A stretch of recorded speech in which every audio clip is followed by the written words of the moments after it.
இன்று முதல் அடுத்த சில வாரங்களுக்கு புதிய விடியல் பகுதியில் சுற்றுலா தலங்கள் குறித்த சிறப்பு செய்திகளை வழங்க உள்ளது புதிய தலைமுறை.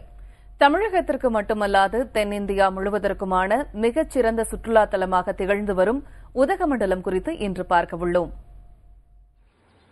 விண்ணை தொடும் மலைகள், கண்ணுக்கெட்டும் தூரம் வரை அடர்ந்த காடுகள், பசுமை நிறைந்த தேயிலை தோட்டங்கள் என்று அத்தனை இயற்கை அழகையும் ஒருங்கே கொண்டிருக்கும் இந்த இடம் உதகமண்டலம். கடல் மட்டத்திலிருந்து 7347 அடி உயரத்தில் அமைந்துள்ளதால் இங்கு குளிருக்கு பஞ்சமே இல்லை. உதகையின் மத்திய பேருந்து நிலையத்தில் இறங்கி 2 கிலோமீட்டர் தூரம் நீங்கள் பயணம் செய்தால் போதும், உள்ளத்தை கொள்ளை கொள்ளும் தாவரவியல் பூங்காவை அடைந்துவிடலாம். லண்டனில் உள்ள கியூ பூங்காவிற்கு இணையான அழகிய புல்தரையுடன் ஒரே இடத்தில் 3000 ரக தாவர இனங்களை இங்கு காண முடியும் என்பதே இதன் சிறப்பு. இதேபோல் மத்திய பேருந்து நிலையத்திலிருந்து சுமார் 1 கிலோமீட்டர் தூரத்தில் உள்ளது உதகமண்டலம் ஏரி.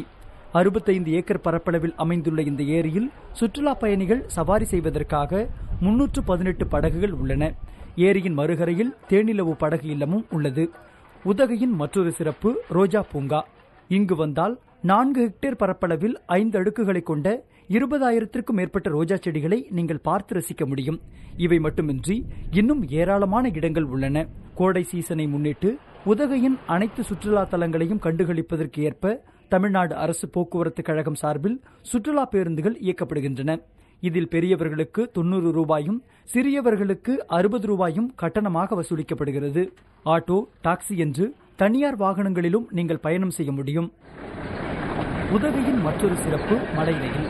அதிக சப்தம் எழுப்பும் காட்டாறுகளையும் 200க்கும் மேலான குகைகளையும் கடந்து செல்லும் இந்த மலை ரயிலில் பயணிப்பதே உங்களுக்கு த்ரில்லான அனுபவமாக இருக்கும். உதகையில் தங்குவதற்கு ஏராளமான லாட்ஜ்கள், ஹோட்டல்கள் இருக்கின்றன. நாள் ஒன்றுக்கு 700 ரூபாய் முதல் 2000 ரூபாய் வரை தரத்திற்கேற்ப கட்டணம் வசூலிக்கப்படுகிறது. வாட்டி வதைக்கும் கோடையை எதிர்கொள்ள மட்டுமல்லாது இயற்கையின் உன்னதத்தை கண்டுகளிக்கவும் ஏற்ற இடம் உதகமண்டலம் என்பதில் சந்தேகமே இல்லை. புதிய தலைமுறைக்காக செய்தியாளர் சையத் அப்பாஸுடன் பால மோகன்தாஸ் மற்றும் அரியரீகன்.